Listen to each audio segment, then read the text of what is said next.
여러분 안녕하십니까? 뉴스데스크 강원입니다. 속초와 고성, 양양 등 영동 북부와 강원 북부 산지에 호우 예비특보가 발표됐습니다.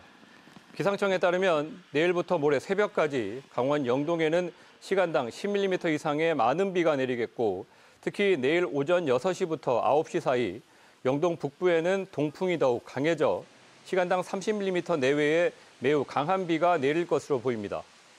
영서 북부에는 내일까지 20에서 60mm, 영서 중남부에는 10에서 40mm가 예보됐고 강원 영동에는 모레까지 적게는 50mm에서 영동 북부 등 많은 곳은 120mm 이상의 폭우가 내리겠습니다.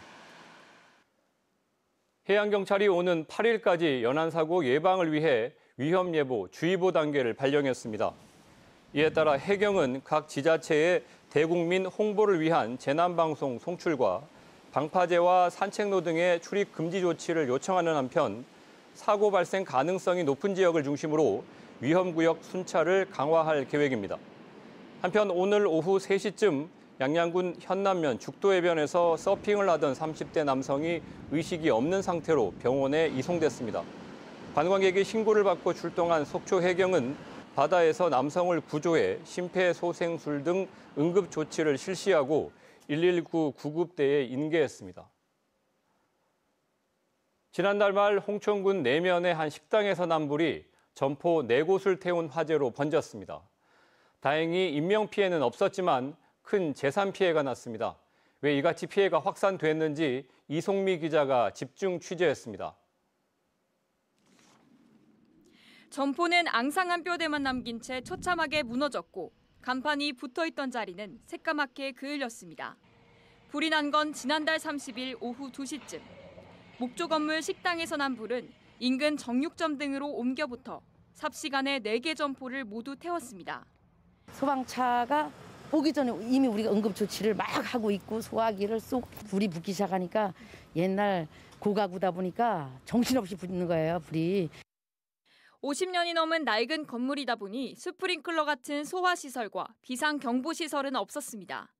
피해 점포의 크기는 400제곱미터 이하로 현행 소방규정상 비상경보시설 의무 설치 대상이 아니기 때문입니다. 또 홍천군 내면의 인구는 3,000명이 넘어 소방서 소속 119 지역대가 있지만 시설과 인력이 부족한 상황입니다. 이곳 지역대가 보유한 진화장비는 3톤 펌프차 1대뿐. 화재 현장에서 6분까지만 진화할 수 있습니다. 게다가 1교대 근무 인원 3명 중 구급대원을 제외하면 진화 요원은 단 2명입니다. 그 인원 3명을 더 보강하고 그다음에 많은 장비들을 보강해서 지금은 그렇게 운영하고 있는데 그래도 이번처럼 화재가 조금 큰 화재가 발생한다 그러면은 3명의 대원이 나가서 현장 활동하기에는 숙달 훈련 그다음에 장비 조작 숙달 훈련을 계속 반복해서 하고 있습니다.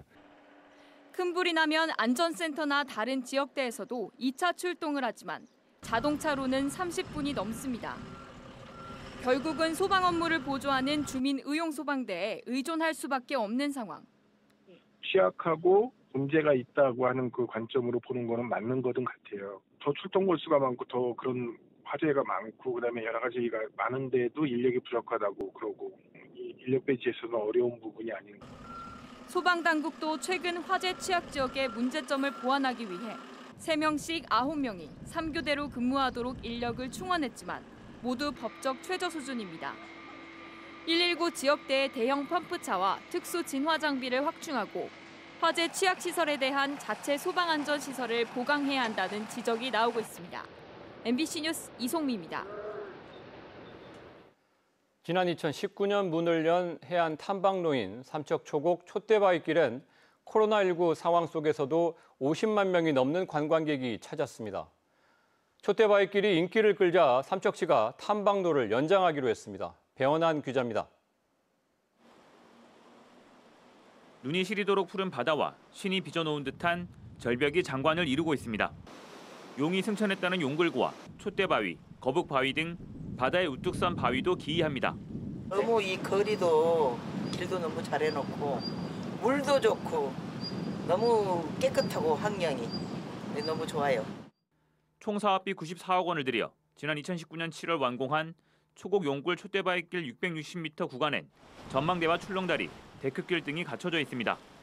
해안 경관이 빼어난 데다 드넓은 동해바다를 만끽할 수 있다 보니 개장 이후 지난달까지 모두 52만 명이 다녀갔습니다. 초곡 촛대바위길의 인기가 확인되면서 삼척시가 추가 연장 설치를 추진하고 있습니다. 이미 연장 공사를 위한 실시 설계 용역이 끝나 다음 달부터 2024년까지 강원도 지원액을 포함해 모두 85억 원의 예산을 들여 290m를 추가로 조성할 계획입니다. 촛대발 용굴부터 해가지고 지금 저 용화 방면으로 290m를 더 연장하는 그런 사업이 되겠습니다. 170m는 데크 교록하고 120m는 출렁다리로 가설하게 되겠습니다. 촛대바위길이 추가로 들어서면 주변 장호항과 해양 레일바이크, 해상 케이블카 등과 연계해 관광 시너지 효과가 더 극대화될 것으로 기대되고 있습니다. MBC 뉴스 배현환입니다. 어제 도내에서 300명대 코로나19 확진자가 발생한 가운데 오늘 오후 6시까지 240명이 추가됐습니다. 시군별로는 원주 51명, 춘천 44명, 철원 38, 강릉 27, 화천 17명 등으로 누적 확진자는 51만 7,495명입니다. 도내 일일 확진자 수는 지난달 24일 마지막으로 4자릿수를 기록한 뒤 11일째 1,000명대 미만을 유지하고 있습니다. 교육부가 2023학년도 정부 재정지원 제한대학 21곳을 확정한 가운데 도내에서는 강원 관광대가 최종 포함됐습니다. 강원 관광대는 국가장학금과 학자금 대출 모두 100% 제한되는 이 유형에 지정됐습니다. 교육부는 이와 별도로 2022년에서 2024년 일반 재정지원 대학에서 탈락했던 춘천 송국대와 영월 세경대를 일반 재정지원 대학으로 추가 선정하기로 확정했습니다. 뉴스를 마칩니다. 감사합니다.